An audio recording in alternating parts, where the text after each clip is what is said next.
Mr. Geraint Davies, welcome to our Mediabox platform. On the occasion of the Parliamentary Assembly plenary session, you just participated in a side event on, let's say,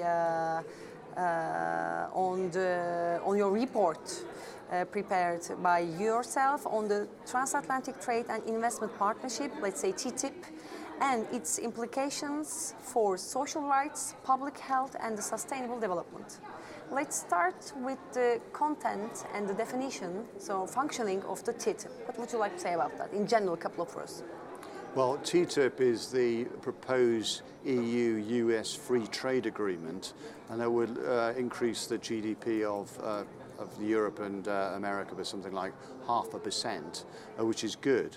But there's great concern that there's new powers in it that corporations can use to sue governments when those governments pass laws to protect public health, to protect the environment, that undermine their profits. And that would mean our countries would have to pay the money that those companies could lose from those laws. So we're very concerned about the impact on our democracy.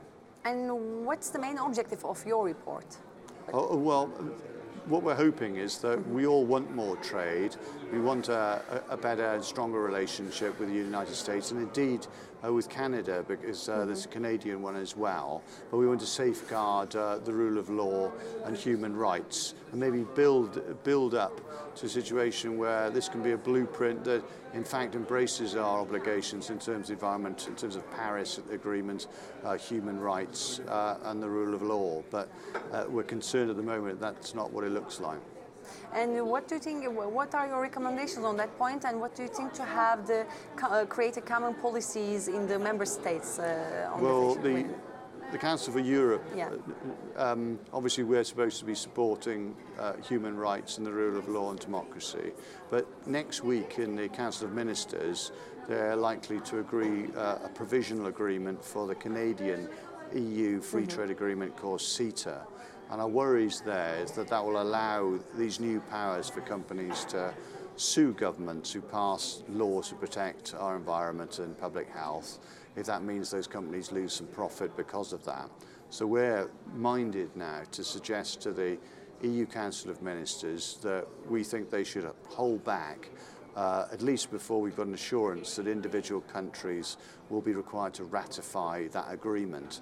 But that's still unknown until a court decision over another relationship with Singapore is decided next year. And also, are there any impacts on these partnerships and agreements? Well, there's concerns. For example, in Britain, the current government is proposing to go ahead with fracking, and it's reducing the taxation on fracking companies. It's allowing planning to be more easily bypassed. If another government comes in and says, actually, we want to tax in favour of renewables instead of fracking, we have planning law to support renewables instead of fracking, the fracking companies can then come back and sue the government for the loss of the money they anticipated making under the original relationship. I mean, secondly, the government in Britain has introduced a tax on sugary drinks to try and curb diabetes and obesity, which is a tremendous problem in Britain and across Europe. And we've seen in Mexico companies trying to sue the government for introducing a tax on fizzy drinks because they will then make less money.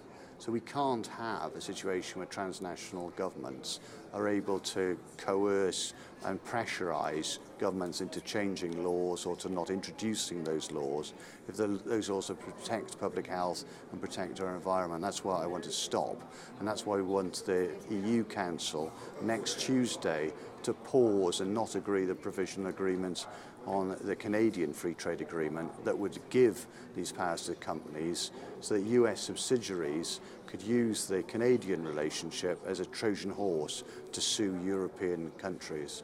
Thank you for joining us. Thank you.